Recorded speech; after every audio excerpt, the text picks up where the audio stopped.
மாணவ செல்வங்கள் அனைவருக்கும் மேத்ஸ் சிம்பிளிஃபைட் தமிழ் சார்பாக வாழ்த்துக்களையும் வணக்கங்களையும் தெரிவித்துக் கொள்கிறேன்.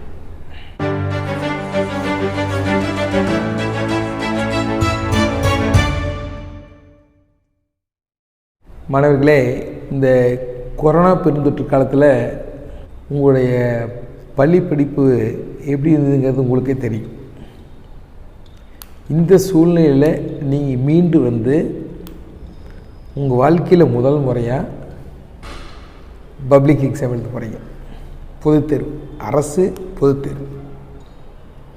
இந்த தேர்வை எப்படி எழுதணும் அப்படிங்கிற மெத்தட்ஸ் நான் சொல்ல போகிறேன். நீ சாதாரண ஒரு கிளாஸ் டெஸ்ட் மாதிரி இதையே ஃபேஸ் பண்ணக்கூடாது. அது ஒன்று மட்டும் தெரிஞ்சுக்கங்க. எந்த ஒரு தேர்வாக இருந்தாலுமே அதை ப்ரெசன்ட் பண்ணக்கூடிய மெத்தடு ரொம்ப தெளிவாக இருக்கணும். அதே ஒரு பாதி வெற்றி கொடுத்துரும். அதாவது நம்ம எக்ஸாம் எழுதக்கூடிய மெத்தடு தெளிவாக இருந்ததுன்னா பாதி வெற்றி கிடைச்சாச்சு. இப்போ அதுக்கான வழிகாட்டுதல் தான் இந்த வீடியோ தொகுப்பு. உன்னுடைய கொஷின் பேப்பர் 4 பார்ட்டாக பிரிச்சுக்கிறாங்க. அந்த 4 பார்ட்டையும் நம்ம எப்படி எல்லாம் எழுதணுங்கிறத பற்றி சொல்ல போகிறேன். அதுக்கு முன்னாடி ஃபஸ்ட்டில் உனக்கு ஆன்சர்ஸ் ஸ்கிரிப்ட் தருவாங்க. அரைக்கண்காணிப்பில் என்னென்ன இன்ஸ்ட்ரக்ஷன் கொடுக்குறாங்களோ அந்த இன்ஸ்ட்ரக்ஷன் நீங்கள் ஃபாலோ பண்ணி அந்த ஆன்சர் ஸ்கிரிப்டுடைய முதல் கட்ட வேலைகளை தெளிவாக பண்ணிக்கணும். அது அவங்க உனக்கு டைரக்ஷன் கொடுப்பாங்க. நம்ம பரீட்சை எழுதுறது எப்படிங்கிறது மட்டும் நம்ம பார்க்கலாம். நீ பரீட்சைக்கு போகும்போது கணித உபகரண பெட்டி கொண்டு போயிடணும். ஜாமெட்ரி பாக்ஸ், அதில் pencil, sharpener, rubber, scale, set square இதெல்லாம் தெளிவாக இருக்கணும். அதை ஞாபகத்தில் வச்சுக்கோங்க. அதாவது முழுமையான கணித உபகரண பெட்டி நீங்கள் கொண்டு போக வேண்டியது. அது போக 2 பேனாக கொண்டு போய்க்கணும். சரி, இப்போ நீ 1 மார்க் கொஷினில் 14 கொஷின் நீ ஆன்சர் பண்ணணும். 14 கொஷினையுமே சும்மா ரேண்டமாக படித்த ஒன்று என்ன பண்ணக்கூடாது, டிக் பண்ணிட்டு வரக்கூடாது ஆன்சரை. சைடில் ஒரு மார்ஜின் போட்டு, சைடு மார்ஜின் போட்டு முடிஞ்ச வரைக்கும் கணக்குகளை ஒர்க் அவுட் பண்ணிவிட்டு ஆன்சர் எடுத்து எழுதணும். அதை ஞாபகத்தில் வச்சுக்கோங்க. ஒத்தையார் அட்டையை போடக்கூடிய வேலை இருக்கக்கூடாது. இப்போடைய எக்ஸாம் பேப்பர் இப்படி இருக்குன்னு வச்சுக்கோங்க. இதுதான் உன்னுடைய எக்ஸாம் பேப்பர்.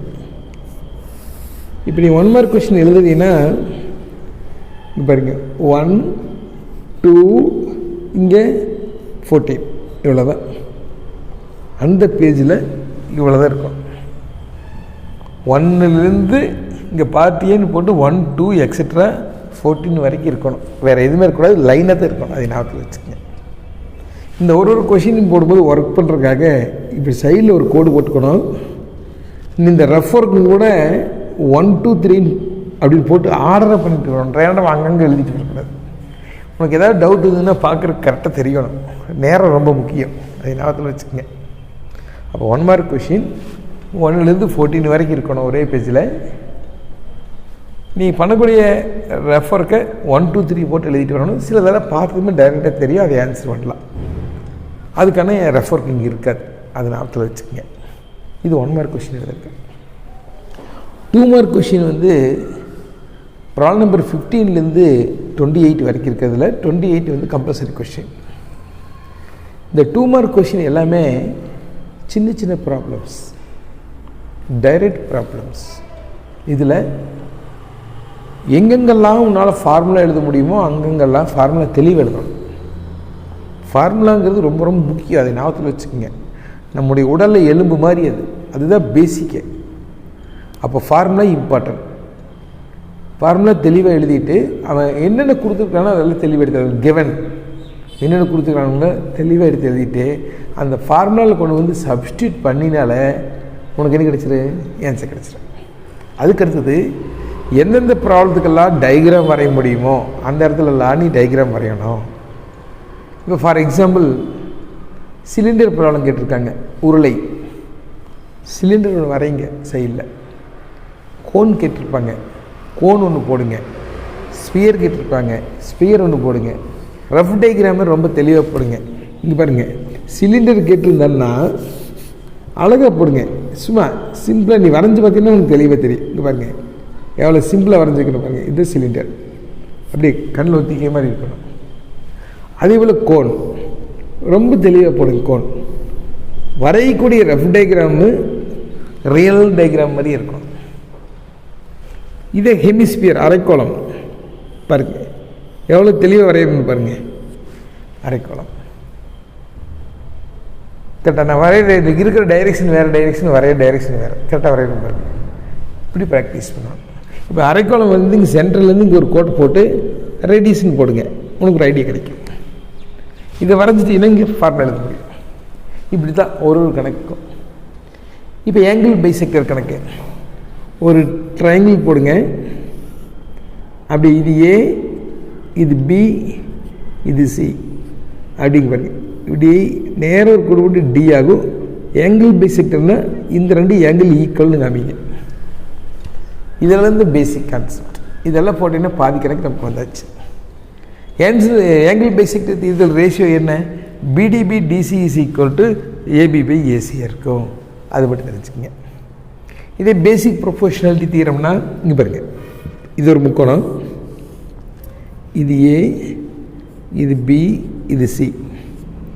இதை வந்து இந்த line D is parallel to BC அப்படின்னா இந்த பேசிக் ப்ரொபோர்ஷனாலிட்டி தியரம். அப்போது AD by DB is equal to AE by EC formula எழுதுங்க, ஆன்சர் வந்துடும். அப்போ 2 மார்க் கொஷினுக்கு எங்கெங்கெல்லாம் உன்னால் டயக்ராம் வரைய முடியுமோ, எங்கெங்கெல்லாம் ஃபார்முலா எழுத முடியுமோ ஃபார்முலா போடுங்க. அதே போல் தான் 5 மார்க் கொஷின். 5 மார்க் கொஷினில் ப்ராப்ளம் நம்பர் 29லேருந்து 42 வரைக்கும் இருக்கிறதுல 10 கொஷின் எழுதணும். Problem number 42 compulsory. அந்த கம்பல்சரி கொஷினையே ரொம்ப கவனமாக படிச்சிருந்தோம். அதை ஞாபகத்தில் வச்சுக்கோங்க. என்ன ப்ராப்ளம் நம்பர் 42 ஆகட்டும், ப்ராப்ளம் நம்பர் 28 ஆகட்டும், அது வந்து கம்பல்சரி கொஷின். அந்த கம்பல்சரி கொஷின் நீ படிக்கும்போது கவனமுடன் படிக்க வேண்டும். டயக்ராம் போடணும், கவனமோட டயக்ராம் போடணும். அப்போ தான் உனக்கு ஒரு ஐடியா கிடைக்கும். இந்த கம்பல்சரி கொஷினில் எதெல்லாம் கேட்குறதுக்கு சான்ஸ் இருக்குதுன்னா, ஹைட்ஸ் அண்ட் டிஸ்டன்ஸ் ப்ராப்ளம் கேட்கலாம், கொலினியர்னு காமிக்கிறது கேட்கலாம், இந்த ப்ராப்ளமில் கேட்கலாம். அதே போல் தான் இந்த கம்பல்சரி கொஷினில் தியரிட்டிக்கல் ஜாமெட்ரி, உங்களை ஜாமெட்ரின்னு கொடுத்துருப்பாங்க. அதனால் இப்போ இதுக்கெல்லாம் டயக்ராம் வரைஞ்சி பேசிக் கான்செப்ட் எழுதினால பாதி கணக்கு வந்துடும். அதை ஞாபகத்தில் வச்சுக்கோங்க. இப்போ தியரிட்டிக்கல் ஜாமெட்ரி கொஷின் சொன்னோம்ல, ஆங்கிள் பைசெக்டரில் 2 பைசெக்டரை பற்றி பேசியிருப்பாங்க. 3வது பைசெக்டர் போகும்போது ஆன்சர் வந்துடும். அதை ஞாபகத்தில் வச்சுக்கோங்க. ப்ரொபோர்ஷனாலிட்டி தியரம் அது தேவைப்படாது. இந்த 2 கம்பைனாக இருக்கும். பித்தாகரஸ் தியரம், பித்தாகரஸ் தியரத்தில் இருக்கிற ப்ராப்ளமே குறைவாக தான் இருக்கும். அப்போ டயக்ராம் போட்டு 90 டிகிரி இருக்கக்கூடிய ஒரு ட்ரையாங்கிள் வரைஞ்சிட்டு அவன் என்னென்ன கொடுத்துக்கிறானோ அது உள்ளே கொண்டு போய் வச்சுன்னா ஆன்சர் கிடச்சிடும். இதுதான் ரொம்ப ரொம்ப இம்பார்ட்டன்ட். அதுக்கடுத்தது ஜாமெட்ரி. ஜாமெட்ரியில் ட்ரையாங்கிள் வரைகிறத பற்றி சொல்லியிருப்பாங்க. அதில் 3 பார்ட்டில் ஏதோ ஒரு பார்ட் கேட்கலாம். அடுத்தது ஒரு சர்க்கிளுக்கு வெளியில் இருக்கக்கூடிய ஒரு பாயிண்ட்லேருந்து 2 டேஞ்சன்ட் வரையும். இது ஜாமெட்ரி பொறுத்தளவு நீ ரஃப் டயக்ராம் வரைஞ்சிட்டு தான் ஃபேர் டயக்ராம் வரணும், உண்மையான படத்துக்கு வரணும். ரஃப் டயக்ராம் இல்லாமல் நீ வந்தீங்கன்னா கஷ்டமாக இருக்கும். அதனால் உதவி படம் ஒன்று வரைங்க, அதுக்கடுத்து உண்மையான படத்தை வரைங்க. கவனமாக போடுங்க. நீ தொடுகோடெல்லாம் வரையும்போது எந்த புள்ளியிலேருந்து தொடுகோடு வரைகிறோமோ அந்த புள்ளியிலேருந்து ஷார்ப்பாக லைன் ஸ்டார்ட் பண்ணி போகணும். நீ பென்சிலை வந்து ரொம்ப ஷார்ப் பண்ணி வச்சுருக்கணும். நீ கரெக்டாக ஆரம்பிக்கிற புள்ளியில் பென்சிலை வச்சுட்டு ஸ்கேலை ஃபிக்ஸ் பண்ணணும். எங்கே முடியுதோ அந்த புள்ளியில் கரெக்டாக பென்சிலை வச்சு ஸ்கேலை அட்ஜஸ்ட் பண்ணி கரெக்டாக ஜாயின் பண்ணி எடுக்கணும். நீ வரையக்கூடிய டேஞ்சன்ட் வந்து சர்க்கிளை தெளிவாக டச் பண்ணணும், ஒரே பாயிண்டில் டச் பண்ணணும். அடுத்தது அந்த டேஞ்சன்ட் டச் பண்ணக்கூடிய ஒரு பாயிண்ட்லேருந்து சென்டருக்கு ஒரு லைன் போட்டு 90 டிகிரின்னு காமிங்க. இப்போ பார்த்தீங்கன்னா இதுதான் ஒரு சர்க்கிள். இந்த சர்க்கிளுக்கு இங்கேருந்து நம்ம டேஞ்சன்ட் வரையணும். அப்போ என்ன பண்ணுவீங்க, இதனுடைய பெர்பெண்டிகுலர் பைசெக்டர் போட்டு இப்படி ஒரு சர்க்கிள் போடுவீங்க. சரி, இங்கிருந்து நீ டேஞ்சன்ட் வரையணும் பாருங்கள்.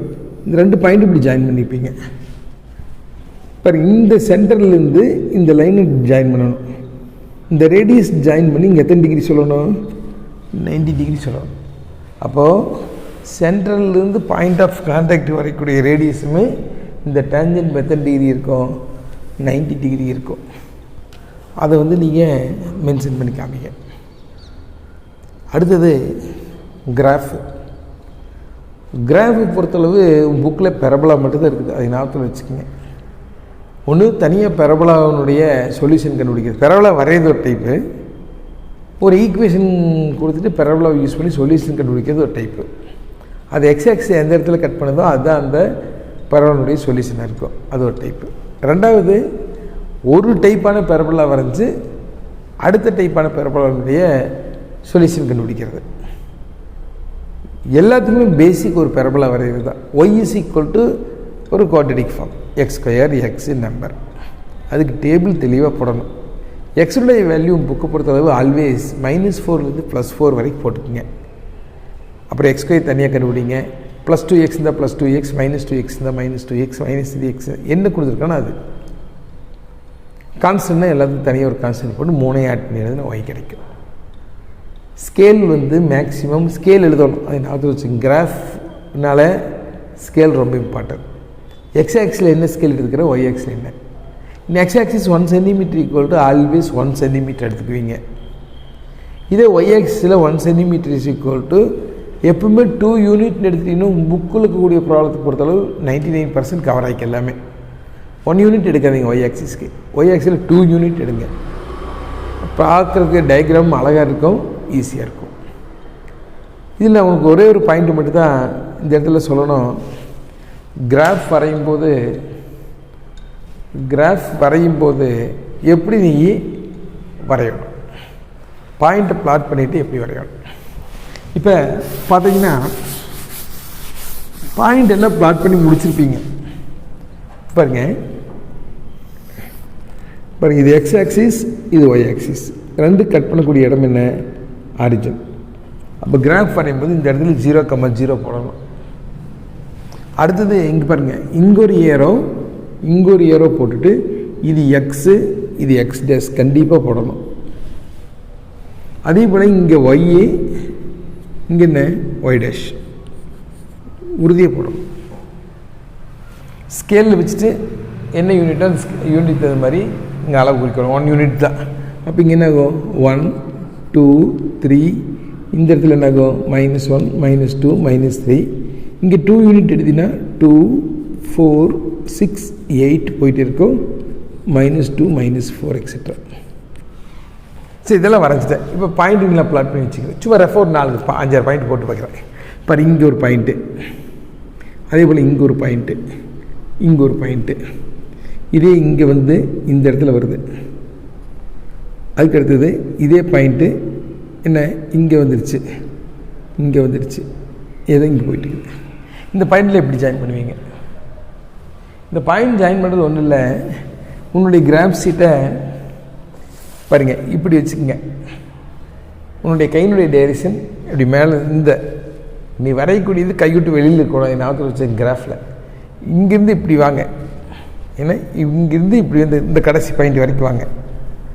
அப்புறம் கிராஃப் இப்படி திருப்பிக்குங்க, கீழேருந்து இப்படி மேலே வாங்க. பார்க்குறதுக்கு ரொம்ப அழகாக இருக்கும். போர்டத்தை என்ற சௌரியத்துக்கு திருப்ப முடியாது, நோட்டை நம்ம சௌரியத்துக்கு எப்படி என்ன வச்சுக்கலாம், அதை ஞாபகத்தில் வச்சுக்கோங்க. சில கிராஃபில் இங்கே பாருங்கள், இங்கேயும் ஈக்குவலாக வந்துடும். அப்போ இது இங்கேருந்து இப்படி வரைஞ்சதுக்கு டயக்ராம் அசிங்கமாக போயிடும், இதை வரையக்கூடாது. அதே போல் இங்கேருந்து இப்படி போட்டுக்கணும். அப்போ இந்த பாயிண்ட்டு நீங்கள் எப்படி போடுவீங்க அப்படின்னா, கிராஃபை தலைகளாக வச்சுட்டு உன்னுடைய கையினுடைய டைரக்ஷனில் போடுங்க, ரொம்ப அழகாக இருக்கும். அப்போது கிராஃப் வரையும் போது நம்முடைய கையினுடைய போக்கு எப்படி இருக்குதோ அந்த போக்குக்கு தகுந்த மாதிரி கிராஃப் வரையணும். அப்போ தான் அழகாக இருக்கும். ரொம்ப ஷார்ப்பாக வச்சுக்கோங்க. கிராஃப் வரைஞ்சி முடிச்சுட்டு இங்கே பாருங்கள், சும்மா விட்டு போட்டு வந்துடாதீங்க. இந்த கிராஃப் இன்ஃபினைட் பாயிண்ட் வழியாக போகும். அதனால் இங்கே ஒரு ஏரோ போடுங்க, இங்கே ஒரு ஏரோ போடுங்க. நீ என்ன கிராஃப் வரைஞ்சிக்கிறியோ அதனுடைய ஈக்குவேஷன் எழுதுங்க. அது என்னவாக இருக்கலாம்? y = x² - 3x + 2னா y = எழுதுங்க. ஈக்குவேஷன் 0ல் கொடுத்துருந்தாலும் நீ ஃபஸ்ட்டு y = தான் கணக்கு போட முடியும். அப்புறம் தான் அதனுடைய சொல்யூஷன் சொல்ல முடியும். அதை ஞாபகத்தில் வச்சுக்கோங்க. சொல்ல புரிஞ்சுதா? நான் சொன்ன இன்ஸ்ட்ரக்ஷன் எல்லாம் ஞாபகத்தில் வச்சுக்கோங்க. எந்தெந்த இடத்துலலாம் ஃபார்முலா எழுத முடியுமோ அந்த இடத்துல ஃபார்முலா எழுதுங்க. எங்கெங்கெல்லாம் கொடுத்துருக்கிறதெல்லாம் பயன்படுத்தி படம் வரைய முடியுமோ அங்கெல்லாம் படம் வரைங்க. இதெல்லாம் வரைஞ்சிட்டிங்கன்னா பாதி கணக்கு போட்ட மாதிரி ஆயிரும். பாதிக்கு ஆன்சருக்கு கரெக்டாகிடும். 5 மார்க் கொஷினுக்கு 2 மார்க் கொஷின் உறுதியாக கிடச்சிடும். ஃபார்முலாவுக்கு டயக்ராமுக்கு மட்டும். சிலதெல்லாம் ஆன்சர் உனக்கே தெரியும். ஆன்சர் எதுனா 3 மார்க் கிடச்சிடும். மார்க் வாங்குறது ரொம்ப ஈஸி. ஒரு ஐடியா பண்ணி பேப்பர் நீட்டாக ப்ரெசன்ட் பண்ணிட்டு வரோம். அதுலேயும் உனக்கு திருத்துறவங்களுடைய இது பரவாயில்ல அப்படின்னு சொல்லிட்டு மார்க் அதிகமாக கிடைக்கிற சான்ஸ் இருக்குது. நல்லா ப்ராக்டிஸ் பண்ணுங்கள், நிறையா மார்க் வாங்குங்க. அடுத்தது எந்தெந்த சாப்டர்லலாம் என்னென்ன கொஷின் இம்பார்ட்டன்ட்னு அடுத்த வீடியோவில் சொல்லுவேன். எல்லாமே 10 நிமிஷம் ஓடக்கூடிய வீடியோ தான் நான் போட போகிறேன். முழுமையாக பாருங்கள், சும்மா அப்படியே கடந்து போயிடாதீங்க. உன்னுடைய லைஃப்க்காக 10 நிமிஷம் செலவு பண்ணி பாருங்கள். உங்கள் ஃப்ரெண்ட்ஸ்க்கு அனுப்பிச்சி அவங்களையும் பார்க்க சொல்லுங்கள். எல்லாருமே இந்த சேனலை சப்ஸ்கிரைப் பண்ணிவிட்டு காத்துட்டு இருங்க. நம்ம 11th ஸ்டாண்டர்டில் முழுமையாக உங்களுக்கு பாடத்தை நடத்தலாம். மாணவர்களே, இந்த வீடியோ தொகுப்பு நீங்கள் பார்த்துட்டு அமைதியாக இருந்தீங்கன்னா யார் பார்த்தீங்க யார் பார்க்கல எனக்கு ஒன்றுமே தெரியாது. அதனால் நீங்கள் ஒரே ஒரு வேலையை மட்டும் பண்ணுங்கள். உங்களுடைய பேர், நீங்கள் என்ன ஸ்கூலில் படிக்கிறீங்க, அது எந்த ஊர், எந்த டிஸ்ட்ரிக், இதை மட்டும் கமெண்ட் பாக்ஸில் போடுங்க. போட்டிங்கன்னா நானும் எந்தெந்த ஏரியாவிலேருந்து பார்த்துருக்காங்கன்னு தெரிஞ்சுக்குவேன். ஓகே, நன்றி.